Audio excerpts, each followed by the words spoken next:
अस्सलाम वालेकुम। Welcome to learning lights by Ikram and lecture number 6 में हम ये टॉपिक्स करेंगे। एक्सरसाइज 1 के क्वेश्चन 1.9 और 1.10 ये हमारे पास ऑब्जेक्टिव क्वेश्चंस हैं। इनकी मुकम्मल डिटेल आपको बताई जाएगी। लेक्चर स्टार्ट करने से पहले देख लेते हैं कि प्रीवियस लेक्चर में हमने क्या किया है। लेक्चर 5 में हमने इसी एक्सरसाइज 1 का क्वेश्चन 1.1 टू 1.8 डिस्कस किया था। लेक्चर स्टार्ट करने से पहले आप सबसे रिक्वेस्ट है, प्लीज़ चैनल को लाइक और सब्सक्राइब करें और अपने दोस्तों के साथ शेयर करें। क्वेश्चन 1.9 में मेरे पास फिलिंग द ब्लैंक्स है। इसमें फर्स्ट पे मुझे कह रहा है the purpose of sampling is to draw inference about. हम सैम्पलिंग क्यों करते हैं, किस चीज़ की, हम इसमें पूछ रहे हैं कि किस चीज़ के लिए इन्फ्रेंस हम ड्रा करना चाहते हैं। तो हमारे पास पर्पस ऑफ सैम्पलिंग है कि हमने इन्फ्रेंस निकालना है किसके मुतालिक, पॉपुलेशन के लिए। तो फर्स्ट में आपके पास आ जाएगा पॉपुलेशन। सेकंड है हमारे पास प्रोपोर्शन इज़ ऑलवेज डैश और इक्वल टू 1। प्रोपोर्शन क्या होता है? प्रोपोर्शन में हम ये करते हैं कि हम रेशियो ले रहे होते हैं, जो भी मेरा इंक्लूडिंग पार्ट होता है उसकी मैं टोटल से रेशियो लेती हूँ। फॉर एग्जांपल अगर आपकी क्लास में 30 स्टूडेंट्स हैं टोटल और इनमें 20 बॉयज़ हैं, तो हम उसकी रेशियो इस तरह कैलकुलेट करेंगे कि 20 को ओवरऑल स्टूडेंट से डिवाइड कर देंगे। तो आप देख लीजिएगा, इसमें इस तरह की रेशियो होती है कि इसमें मेरे पास जो लोअर पार्ट होता है ना, लोअर नंबर होता है वो अपर साइड पे आ रहा होता है और जो लार्जर नंबर होता है वो डिनोमिनेटर में होता है। तो कोई भी आप ऐसा नंबर लेके ट्राई करें, आपका आंसर जो है ना वो 1 से लेस ही आएगा। तो इसमें हमारे पास ये है कि प्रोपोर्शन में इज़ ऑलवेज लेस और इक्वल टू 1। या तो फॉर एग्जांपल अगर टोटल स्टूडेंट 30 हैं और इनमें बॉयज़ ही 30 हैं, तो 30/30 आंसर 1 आ जाएगा। 20/30 का इस तरह आपके पास कोई आंसर आ जाएगा। और एक ट्रिक देखें, प्रोपोर्शन को जब हम 100 से मल्टीप्लाई करते हैं तो वो मेरे पास प्रोपोर्शन नहीं रहता, वो परसेंटेज में कन्वर्ट हो जाता है।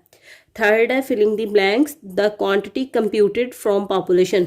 एक ऐसी क्वांटिटी जिसे मैं पॉपुलेशन से निकालती हूँ वो मेरी क्या कहलाती है? पैरामीटर कहलाती है। अगर इनमें आपको कोई भी मसला है तो आपने प्रीवियस लेक्चर विजिट कर लीजिएगा, आपको अच्छे तरीके से समझ आ जाएगा। फोर्थ में है the quantity computed from sample. Sample से जो मैं क्वांटिटी निकालती हूँ या सैम्पल का कोई भी रिजल्ट, वो मेरे पास क्या कहलाता है? वो मेरे पास कहलाता है statistic. This is not a statistics, this is just a statistic. इसमें लास्ट में सी आएगा, एस नहीं लगाएंगे हम।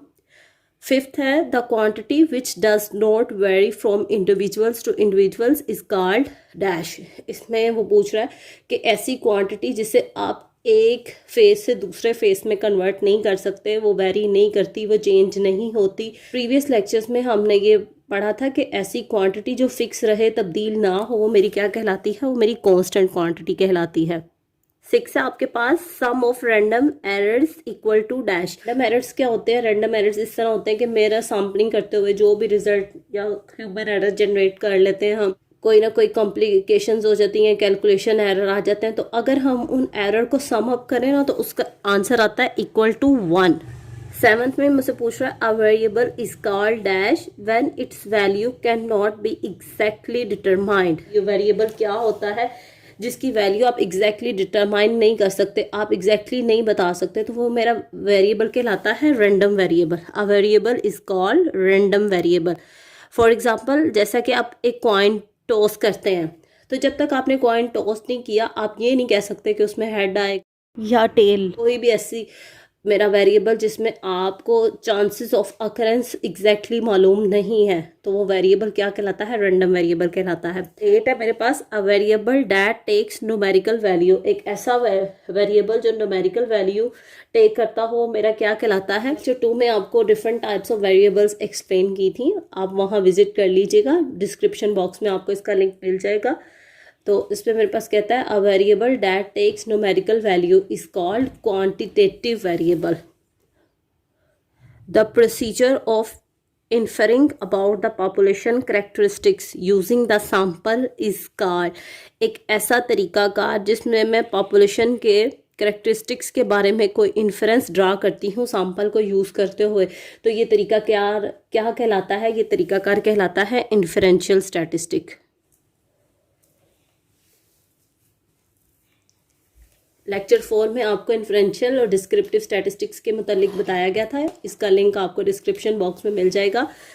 लास्ट है मेरे पास 10th, first hand collected data is called dash. First hand collected data कुछ इस तरह से कि आप गए हैं किसी भी क्लास में या किसी भी ऑर्गेनाइजेशन में, आपने जो मालूमात इकट्ठी की है पहली दफ़ा, कोई आपने उस पर तकनीक नहीं लगाई, आप बस उसे नोट डाउन कर रहे हो, तो वो इस तरह का डेटा मेरा क्या कहलाता है, प्राइमरी डेटा। एन है against each statement write T for true and F for false statement.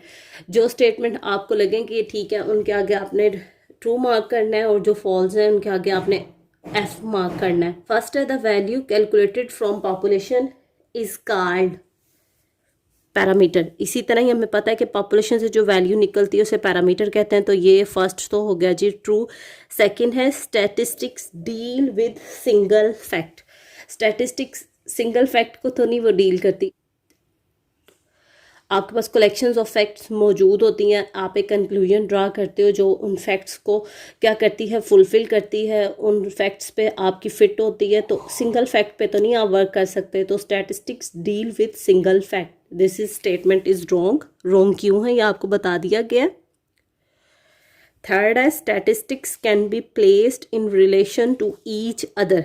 Statistics क्या है ये मुझसे पूछ रहे हैं कि इसको मैं प्लेस कर सकती हूँ relationship to each other. Similarly बिल्कुल ठीक कह रहा है ये, इस तरह रिलेशनशिप ड्रा कर सकते हैं कि एक सैंपल से हम क्या करते हैं फर्दर सब सैंपल ड्रा कर लेते हैं, पॉपुलेशन से सैंपल बना लेते हैं, एक सैंपल दूसरे सैंपल से डिफर करता है, तो ये रिलेशनशिप एग्जिस्ट कर रहा है sample to sample and population to different samples. तो ये मेरे पास थर्ड हमारे पास पॉइंट क्या है, ट्रू है। फोर्थ है primary data and ungroup data are same. Primary data आपको बताया गया था कि प्राइमरी डेटा एक ऐसा डेटा होता है जिसको आपने फर्स्ट हैंड कलेक्ट किया है, और अनग्रुप डेटा भी इसी तरह का ही होता है, सिर्फ नंबर्स लिखे होते हैं, कोई उनके बारे में इंफॉर्मेशन नहीं प्रोवाइड की होती। तो ये दोनों डेटा क्या है, सेम है। फोर्थ भी आपका ट्रू है। फिफ्थ में ये मैं कह रहा है a collection of observations is called data. Collections of observation मेरे पास क्या कहलाती हैं, डाटा कहलाती हैं, ये भी ट्रू है। 6 है a variable can assume the same value. Variables क्या सेम वैल्यू एज्यूम नहीं करता वेरिएबल। फॉर एग्जांपल अगर आप देखें एक वेरिएबल है number of person in your home, तो ये तो वेरी करता रहता है, मे बी आपके नंबर ऑफ पर्सन इंक्रीज हो या डिक्रीज हो टाइम टू टाइम, तो ये तो सेम वैल्यू तो नहीं वो ले रहा। तो ये मेरे पास क्या है, 6 फॉल। 7 है a discrete variable can assume finite value between two given limits.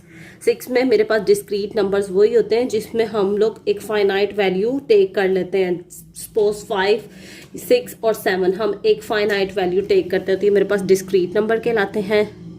7 आपका ट्रू है। Height measurement of student is quantitative variable. जब भी आप किसी स्टूडेंट्स की हाइट पूछते हैं तो कोई ना कोई आपको नंबर ही बताता है, मे बी वो कंटिन्यूस नंबर हो डिस्क्रीट नंबर हो। तो ये हमें पता है कि कंटिन्यूस और डिस्क्रीट दोनों क्वांटिटेटिव ही कहलाते हैं, तो ये मेरे पास 8 स्टेटमेंट भी आ गई ट्रू। 9th है the word statistics is as present use in 4 ways. ये रॉन्ग है। स्टैटिस्टिक्स के 2 वेज आते हैं, डिस्क्रिप्टिव स्टैटिस्टिक, इन्फ्रेंशियल स्टैटिस्टिक्स। 10 है और लास्ट मेरे पास a small part of population is called sample. Population का छोटा सा हिस्सा या स्मॉल पार्ट क्या कहलाता है, मेरा सैंपल कहलाता है। ये स्टेटमेंट मेरे पास क्या है, ट्रू है। लास्ट पॉइंट के साथ हमारा आज का लेक्चर फिनिश होता है और इसके साथ हमारा चैप्टर नंबर 1 भी कंप्लीट है। चैप्टर 1 हमारे पास फर्स्ट 6 लेक्चर्स को कंटेन कर रहा है। फर्स्ट 6 लेक्चर्स पे ये मुश्तमिल है, तो काइंडली आप विज़िट कर लीजिएगा। इन 6 लेक्चर्स में आपको कोई भी इशू है तो बताइएगा, आपको रहनुमाई की जाएगी। लास्ट पे आप सबसे रिक्वेस्ट है प्लीज़ चैनल को लाइक और सब्सक्राइब करें और अपने दोस्तों के साथ शेयर करें। अपना ख्याल रखिएगा। अल्लाह हाफिज़।